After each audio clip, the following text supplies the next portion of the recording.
ఓం శ్రీ గణేశాయ నమ, శ్రీ సరస్వతై నమ, శ్రీపాదవల్లభ నృసింహ సరస్వతి, శ్రీ గురు దత్తాత్రేయాయ నమ. ఓం అసాధ్య సాధక స్వామి అసాధ్యం తం కిం వద రామదూత కృపాసింధో మత్ కార్యం సాధేన ప్రభో. 2024 డిసెంబర్ మాసం ద్వాదశ రాశుల యొక్క ఫలితాలని మనం తెలుసుకుందాం.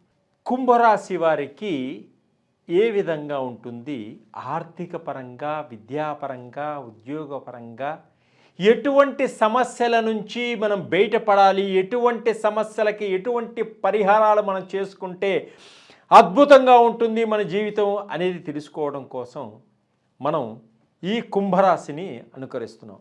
ధనిష్ఠా నక్షత్రం 3, 4 పాదంలో జన్మించిన వారికి, శతభిష నక్షత్రం 1, 2, 3, 4 పాదంలో జన్మించిన వారికి, పూర్వభాద్ర నక్షత్రం 1, 2, 3 పాదంలో జన్మించిన వారికి ఈ కుంభరాశి యొక్క ఫలితాలు వర్తిస్తాయి. అలాగే ధనిష్ఠా నక్షత్రం గు, గే అనే అక్షరాలు మొదటి పాదంలో కలవారికి కూడా ఈ కుంభరాశి యొక్క ఫలితాలు వర్తిస్తాయి. అలాగే శతభిష నక్షత్రం గో, సా, సి, సు అనే అక్షరాలు మీ పేరులో మొదటి అక్షరంగా కలవారికి ఈ కుంభరాశి యొక్క ఫలితాలన్నీ కూడా తప్పనిసరిగా వర్తిస్తాయి. అలాగే పూర్వభాద్ర నక్షత్రం సో, సే, డా అనే అక్షరాలు మీ పేరులో మొదటి అక్షరంగా కలవారికి ఈ కుంభరాశి యొక్క ఫలితాలు తప్పకుండా వర్తిస్తాయి.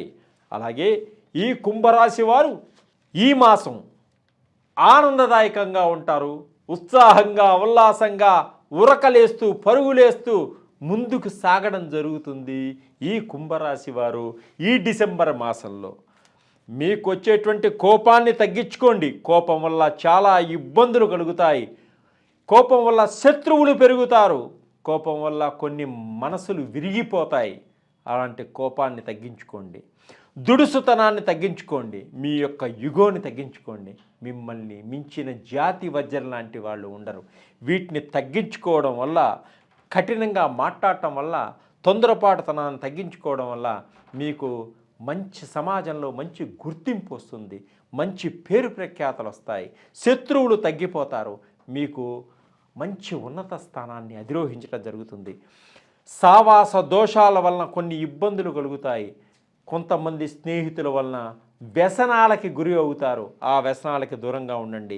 స్త్రీ వ్యసనాలకు కానీ, మధు పానీయాలకు కానీ దూరంగా ఉండండి. తాగుడికి, స్త్రీ వ్యసనాలకి దూరంగా ఉండటం వల్ల ఆరోగ్యవంతులుగా ఉంటారు. సంఘంలో పేరు ప్రఖ్యాతలు సంపాదించుకోగలుగుతారు. విద్యార్థులు కూడా కొంతమంది చెడు స్నేహాలు చేయడం వల్ల, కొన్ని వ్యసనాలకు అలవాటు పడటం వల్ల మీ యొక్క విద్యని దూరం చేసుకుంటారు. కాబట్టి తల్లిదండ్రులకు కూడా చెడ్డ పేరు వచ్చేటువంటి సూచనలు ఉన్నాయి. కాబట్టి మీరు మీ యొక్క కెరియర్ని ముందుకు సాగడం కోసం చెడు స్నేహాల్ని వదిలేయండి. చెడు స్నేహితుల వల్ల వ్యసనాలని వదిలేయండి. మంచి సద్బుద్ధితో ఉండండి. విద్య మీద ఇంట్రెస్ట్ పెట్టండి. చదువు మీద కాన్సన్ట్రేషన్ చేయండి. విద్యలో మంచి ర్యాంక్ సంపాదించాలి. మీ యొక్క గోల్కి దగ్గరగా ఉండండి. తప్పకుండా మీ జీవితంలో 3 పూలు 6 కాయలుగా ఎదగగలుగుతారు. ఉన్న స్థానాన్ని అధిరోహించగలుగుతాడు. మీ తల్లిదండ్రులకు మంచి పేరు ప్రఖ్యాతలు తెప్పించగలిగిన వారు అవుతారు. అలాగే విదేశాలకు వెళ్ళాలి అనుకుంటే తప్పనిసరిగా విదేశాలకు వెళ్ళగలుగుతారు. విదేశాల్లో ఉన్నవారు గ్రీన్ కార్డులు సంపాదించుకోవాలనుకుంటే గ్రీన్ కార్డు సంపాదించుకోగలుగుతారు. విదేశాల్లో సంపాదించిన సంపాదన తల్లిదండ్రులకు పంపించాలనుకుంటే పంపించగలుగుతారు. విదేశాల్లో ఉన్న అమ్మాయిల్ని పెళ్లి చేసుకోవాలి అనుకుంటే తప్పకుండా అక్కడే వివాహాలను పెళ్లి చేసుకోగలుగుతారు. అక్కడే మీరు స్థిర నివాసం కూడా ఏర్పరచుకునేటువంటి సూచనలు కూడా కనిపిస్తున్నాయి. అలాగే వీసాలు కూడా సరైన సమయానికి వచ్చేటువంటి సూచనలు ఉన్నాయి. ఎలక్ట్రానిక్స్ వస్తువులను కొనుగోలు చేస్తారు. ఎలక్ట్రిక్ స్కూటర్లను, ఎలక్ట్రిక్ కార్లను కూడా కొనుగోలు చేసేటువంటి సూచనలు ఉన్నాయి.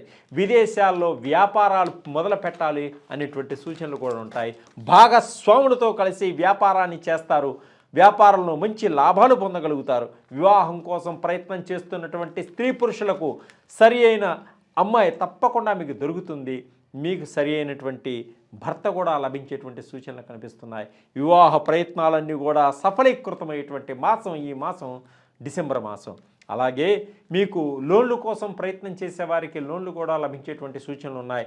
గృహాన్ని ఏర్పరచుకోగలుగుతారు, గృహం కోసం లోన్లు తీసుకోగలుగుతారు, భూములు కొనగలుగుతారు, భూముల్లో మంచి తోటలు వేయగలుగుతారు.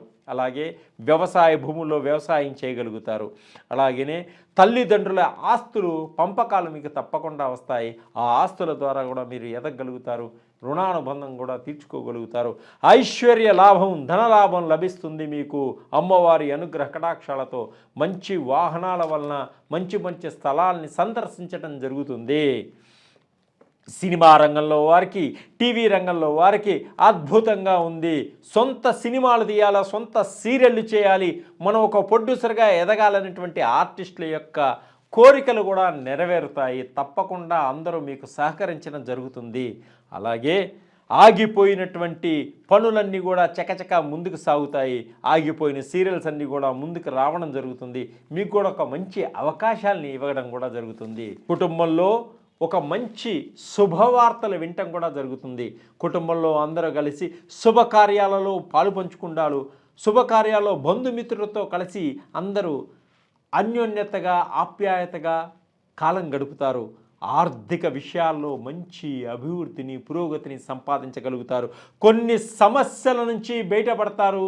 మీకు అలివిగాని సమస్యలని సహాయ సహకారాలతోటి, సలహాలతోటి వాటిని అణిచివేయగలుగుతారు. సోదరులతో జాగ్రత్తగా ఉండండి, కొంత ఇబ్బందులు వచ్చేటువంటి సూచనలు ఉన్నాయి. అనారోగ్యపరంగా కొంచెం ఇబ్బందులు వస్తాయి కాబట్టి చాలా జాగ్రత్తగా వ్యవహరించుకోండి. అనారోగ్యం పాలు కాకుండా ఆరోగ్యవంతులుగా ఉండడానికి ప్రయత్నం చేయండి. భార్యాభర్తల మధ్య ఈ వివాదాలు పెట్టేవాళ్ళు చాలామంది వస్తారు కాబట్టి వారి మాటలు నమ్మద్దు, మధ్యవర్తుల మాటలను నమ్మవద్దు, మీ కాపురాలని మీరు పాడు చేసుకోవద్దు. భార్యాభర్తలు అన్యోన్యతగా ఉండండి, ఒకరికొకరు అర్థం చేసుకోండి, ఒకరికొకరు ఒకే మాట మీద నిలబడి మీ యొక్క కోరికలన్నీ తీర్చుకోవడం కోసం, మీ పిల్లల భవిష్యత్తు కోసం, మీరు పెట్టుకున్నటువంటి ఆశయాలని నెరవేర్చుకోవడం కోసం మీరు ముందుకు సాగండి. తప్పకుండా మీ యొక్క భవిష్యత్తు చాలా బాగుంటుంది. కుటుంబ పెద్దలతోటి వారి మాటకు సహకరించండి, వారిని గౌరవించండి. మీకు ఆర్థికపరమైన సహాయం తప్పకుండా వారి ద్వారా మీకు లభిస్తుంది. సంతాన యోగం ఉంది. సంతానం లేని వారికి సంతానపరంగా సంతాన యోగం ఉంది. ఎప్పటి నుంచో, ఎన్ని సంవత్సరాల నుంచో సంతానం కలగని వారికి సంతాన వేణుగోపాల స్వామి దేవాలయాన్ని దర్శించి ఒక్కసారి నిద్ర చేయండి. లక్ష్మీ నరసింహస్వామి ఒక దర్శనం చేసుకోండి. మల్లూరు లక్ష్మీ నరసింహస్వామి బొడ్డులో నుంచి వచ్చేటువంటి ద్రవాన్ని మీరు స్వీకరించడం వల్ల మీకున్నటువంటి అనారోగ్యాలను పోతే, ఎన్ని సంవత్సరాల నుంచో పిల్లలు పుట్టిన వారికి కూడా పిల్లలు పుట్టేటువంటి అవకాశాన్ని భగవంతుడు కలిసి సాక్షాత్ అక్కడ ఆ భగవంతుడు స్వయంభూగా వెలిశాడు కాబట్టి అక్కడ నిద్ర చేయండి. స్వామివారి బొడ్డులో నుంచి వచ్చేటువంటి ద్రవాన్ని స్వీకరించండి. తప్పకుండా మీకు సంతాన యోగం కలిగేటువంటి యోగం ఉంది. అలాగే వాహన యోగం ఉంది. వాహనం పరంగా మీరు రకరకాల వాహనాలు కొనాలన్నటువంటి ఆలోచనలు కూడా ఉంటాయి. స్త్రీలు ఎప్పటి నుంచో బంగారు నగలు కొనాలనుకుంటే ఆ బంగారు నగలన్నీ కూడా కొనేటువంటి యోగం ఉంది. మీకు ఉన్నటువంటి ఇంటిని మళ్ళా కొత్త ఇంటిగా తయారు చేసుకొని ఇటువంటి సూచనలు ఉన్నాయి. బాగు చేసుకొని కొత్త ఇంటిగా, కొత్త గృహంగా మళ్ళీ ప్రవేశించేస్తారు. గృహప్రవేశం. ఇంకా అధికమైనటువంటి లాభాలు పొందడం కోసం, అధికమైనటువంటి ధాన్యాన్ని, ధనాన్ని, సంతోషాన్ని పొందడం కోసం, మీరు విశేషమైనటువంటి ధనాన్ని రాబట్టుకోవటం కోసం శ్రీ వెంకటేశ్వర స్వామిని దర్శనం చేసుకోండి. లక్ష్మీదేవి పద్మావతిని దర్శనం చేసుకోండి. శనీశ్వరుణ్ణి, దశరథ ప్రోక్త శని స్తోత్రాన్ని ప్రతిరోజు ఒకసారి పఠించండి. మన శని మహాదశ ఉన్నా లేకున్నా శనీశ్వరుడు ఐశ్వర్యకారకుడు కాబట్టి శనిని ప్రతిరోజు దశరథ ప్రోక్త శని స్తోత్రం ఎవరైతే చదువుకుంటారో శని అనుగ్రహ కటాక్షాలు ఉంటాయి. ఆ శని మహాదశలో కూడా ఆయన మనని ఇబ్బంది పెట్టకుండా కాపాడుతాడు. మనకి అవకాశం లేని సమయంలో, అవకాశం ఉన్నప్పుడు భగవంతుణ్ణి స్మరించడం వల్ల, దానివల్ల ఎంతో మనకి ప్రయోజనం కలుగుతుంది. మన కర్మల్ని తీసేసేవాడు ఒక్క భగవంతుడే. కంటికి కనపడని వాడు భగవంతుడు. కంటికి కనపడకుండా గాలి ఏ విధంగా మనకి సహాయపడుతుందో భగవంతుడు కూడా మన కంటికి కనపడకుండా మన కర్మల్ని తీసే గొప్ప శక్తి, గొప్ప యుక్తి గలవాడు ఆ భగవంతుడు. ఆ భగవంతుడిని ఎవరైతే నమ్ముతారో, శ్రీ వెంకటేశ్వర స్వామిని దర్శిస్తారో వారికి సకల కర్మల నుంచి మీరు బయటపడతారు. ఆయుష్, ఆరోగ్యము, ఐశ్వర్యము, పుత్ర సంతానం, సంతాన యోగం అన్నీ కలుగుతాయి. వారి కర్మల నుంచి బయటపడి 10 మందికి సహాయం చేసేటువంటి యోగం కూడా కలుగుతుంది. మీకు వజ్ర కవచాన్ని ప్రతిరోజు పఠించండి. వెంకటేశ్వర స్వామి మీకు వజ్ర కవచం లాంటి శరీరాన్ని ఇస్తాడు, ఆరోగ్యాన్ని ఇస్తాడు, 10 మందికి సేవ చేసుకునేటువంటి భాగ్యాన్ని కూడా కల్పిస్తాడు శ్రీ వెంకటేశ్వర స్వామి. సర్వే జనా సుఖినో భవంతు.